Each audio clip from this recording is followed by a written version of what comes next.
Hey, what's up, fellow YouTubers? This is Starscream1988, and I'm gonna bring you a toy review on something that I didn't think I was gonna do, but I kind of have a couple gripes on it. So, with further ado, it's still cool though. This is Hasbro's Dark of the Moon Ultimate Optimus Prime. Now, I picked up two of these, and I got them for super cheap money. I think, again, I don't think I paid more than $20. It was either $26.99 or $27.99.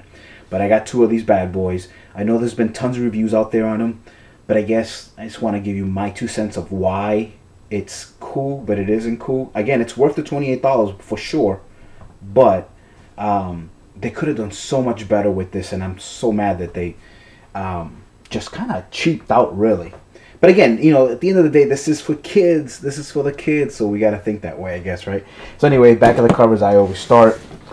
This is a huge box, so it'll be kind of tough to kind of just shows you what it does. It's a mech tech and glow in the dark, and not glow in the dark, lights and sounds, I should say. Oh, actually, glowing weapon lights. Cool. Tells you a little bit about him. There's really no specs on him. It just kind of gives you the whole, you know, a couple million years ago, all that crap. The other side is just his tech data there, which is pretty cool. It's pretty reasonable everywhere there for every single size that they do them, even from the beginning of G1. I don't think much has changed, which is good. So very consistent. Bottom of the package shows you some of the other guys in the lineup. There's your UPC, join the Transformers Club, all that good stuff. There's your Leader Class Bumblebee. He's pretty nice too. The Bose Autobot logo there, as you can see. What up? And then that's basically it. So I did open one up, but you know, I'll do what I always do, and then we'll go back to the open one. Cool.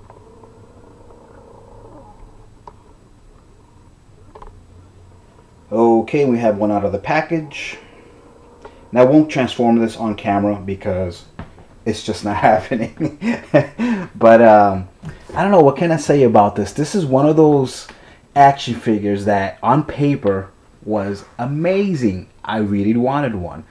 Again, I am thankful that I was able to find this for less than $30. I mean, a lot of people paid $80, and a lot of those people are really happy with it. Maybe that's what it is. Maybe the fact that people spent some good hard-earned cash, they were happy with it. Me, you know, I got it for less than 60% off, and I don't know, I'm nitpicking about it. I just don't like it. It's cool. I won't be selling it, so you don't have to ask, oh, you know, ship it to me or buy it from you, whatever. I'm gonna keep it, but maybe hopefully the trailer and the truck will just kind of be like, okay, so yeah, so I did get two for the price of less than one, and so I'm happy, whatever. And again, I should be thankful. So I'm not. It's not that I'm being, you know, greedy, being, you know, just, I don't know, like spoiled or whatever. But it just there's things about it I just don't like. I've mentioned in other videos, I'm so mad that they just cheaped out on the size of these guys. As an example, here's your hunt for the Decepticons Optimus Prime, and you know, this is what I wanted. I wanted bulk. You know, I want a good size. Or at least, if anything, I wanted them to keep the scale the same. And for every single action figure, they just really cheaped out. You know, Voyager is just now like almost deluxe size and all that. I mean, this is what we're used to. I should have pulled the other one, but it doesn't matter. Even the first movie, Optimus Prime, he's even a little bit bulkier. Yes, this guy slimmed down a little bit, but it's still the same height. Even truck mode, they're very, very close. I don't know, it's just something about this. Yeah, the articulation's nice, and at the end of the day, now I can kind of see why people spend $250, $300 on the Jetwing Optimus. I mean, it's still based off of this mold, the Buster Prime, and it has the big wings and all that, and it's sick. It's a lot more movie accurate. Again, this is cool. I am thankful that I do have it, but it's just, I don't know, it's a big butterfly. That's what it looks like. It looks like actually, you know what it really looks like? It looks like, to me, like a Japanese, I mean, it is Japanese for Christ's sakes, but it looks like a Japanese Tokonatsu, whatever, show, something from like Super Sentai or Power Rangers and shit like that, you know, Kamen Rider. It's just the wings are just, you know, actually, That's obviously, that's the power up mode. I guess when you drop it, it looks okay, but at this point now it just looks like he's inside of his trailer, which there is a mode like that. Articulation's fine, you know, it does have decent articulation and all that good stuff, but I don't know, just it's not what I hoped that it would have been. So again, I'm not gonna transform this on camera. I'm gonna do it off camera and stuff like that, and I'm gonna remove him off his shell there, and I'll compare it again to the next one there, to the Hunt for Optimus there. All right.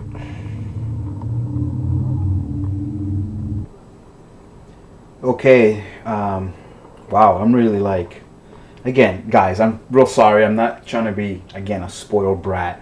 Again, I am thankful I didn't pay $80 for this. It just, wow, man, I'm really disappointed. You know, love the character. They do make pretty good toys 99% of the time. For me, I guess, you know, I'm biased, obviously. I love Transformers. This is really disappointing. I guess I never really bothered to check out other people's reviews to notice this. It probably wouldn't have stopped me, so, you know, don't think that, oh, you know, he's so full of shit. It wouldn't have stopped me. I still, for 28 bucks, for $30, $35, $40, maybe even $50, I still would have picked this up. But it's retarded. This is not the ultimate Optimus Prime. Yes, he is when you put this monstrous thing. My God, look at this. That is huge. That is huge. Yes, I guess, yeah, he can be ultimate at that point, but you know, at best, this is a Voyager Optimus Prime. Even, you know, obviously out of his mech suit, it doesn't look right. I mean, they had a, you know, I guess the way they had to design him, the front of his hood and all that is actually his hands. That's never been like that. It's always been his feet. If anything, here's a Voyager from the first and second movies, basically. I mean, he is up par. I mean, he is the same exact size, basically.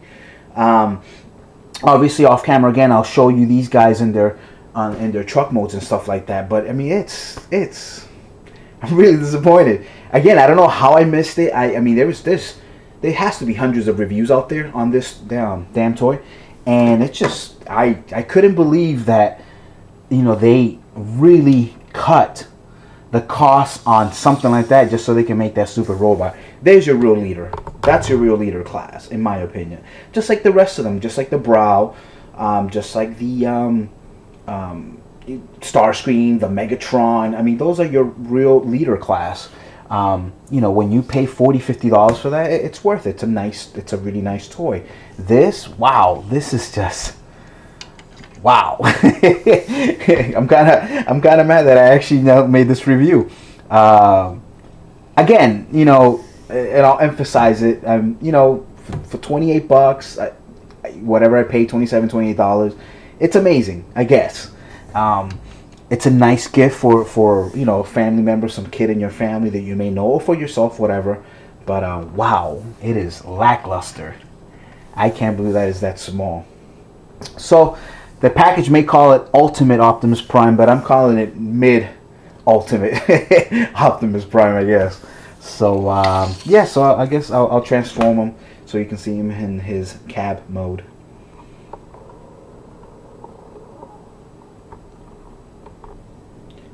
Okay, and we're back again, and now we have the cab mode.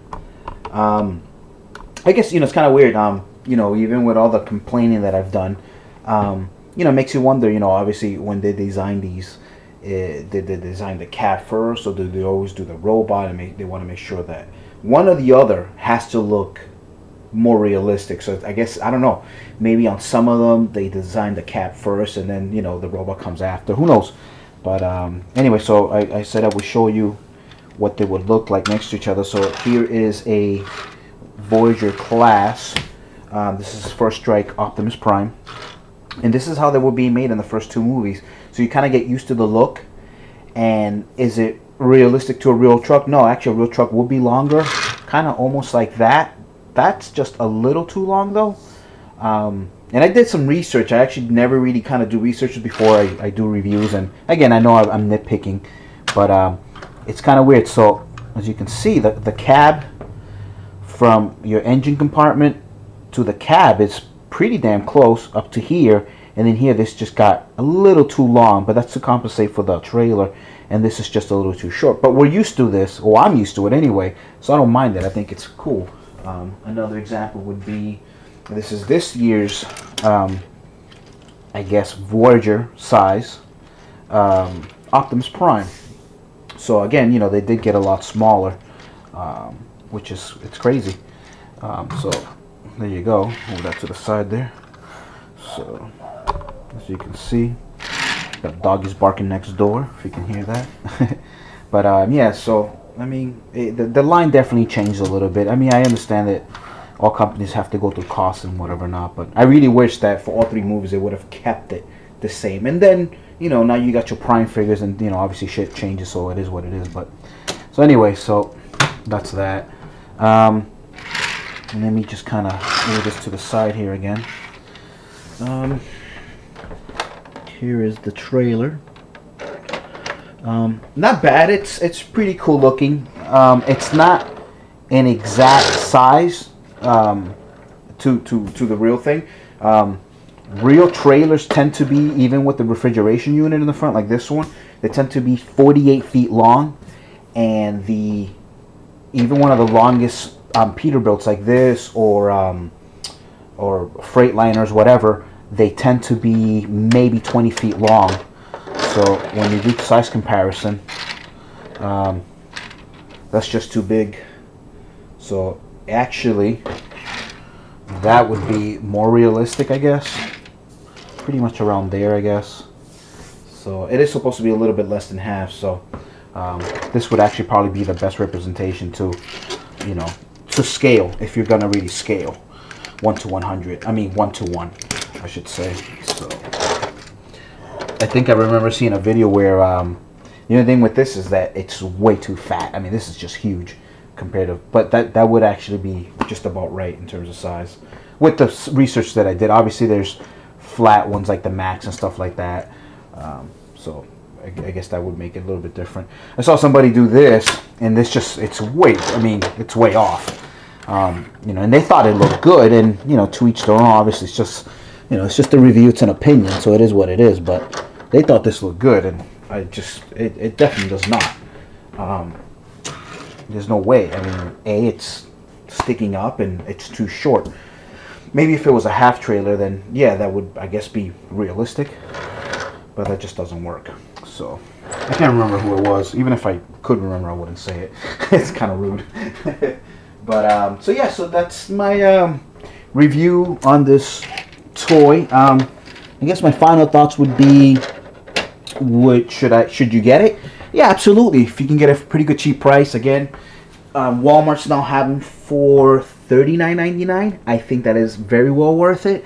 I can kind of see that they just kind of really, I think they really designed it as a vehicle first, and then they just kind of worked out the kinks to make it into a transformer. It rolls pretty nice, so I do like that. Yeah, it's, I mean, I guess for 40 bucks, it's really cool. For those of you that picked it up at 80, then, you know, it is what it is. I mean, we're all Transformers fans, and sometimes you can't do what I do. You can't take a chance and wait for the toy to go on clearance. Again, I never thought this would go on clearance, but I guess, you know, shit happens. But yeah, I mean, I think with a little bit of paint, you know, like decals or some paint apps, it'll look a little bit nicer, and I'll probably enjoy it more. As soon as I get my my air spray compressor and all that good stuff, I'm probably gonna do the rims. I might do them by hand with just regular paint or whatever. I'm probably gonna do the stripe and stuff like that. So yeah, you know, I'll have some fun with it. It should be pretty cool. One thing I didn't add was this is the MetTech. It's just ridiculous when you put it underneath. It's just huge. So I thought that just looked a little bit more realistic, and so I'm probably gonna. Yes, you are. I'm probably just gonna display it without it when I do finally put it on shelf. I mean, this is what it looks like for those that never saw it on HD, just in case. Put that back on. I mean, for now, I'll probably keep it there because I'm not displaying anytime soon, so it doesn't matter. But there we go. I mean, it's not horrible in terms of, I mean, obviously real tractor trailers do have metal underneath to support it, especially, you know, when you're carrying 64,000 pounds or whatever the hell it is that they carry. So they do have to have supports underneath. But so yeah, that's basically it. I mean, it's cool. It is what it is. If I had to rate this, and I never rate them, I mean, I give this a 7 out of 10. It could have been a little bit better. I mean, if you have the money, I honestly would say get the Japanese version of Jetwing Optimus Prime. That's incredible. Of course, it doesn't come with a trailer, but I'm sure they'll eventually make one. I'm sure maybe iGear, one of the other companies, will make one for it, so that would be pretty cool. So again, guys, thanks for watching my review as always. I appreciate it. Please subscribe if you haven't. I hope this review didn't piss you off. But yeah, that was just my opinion at the end of the day. You guys take care. Have a good one. Bye-bye.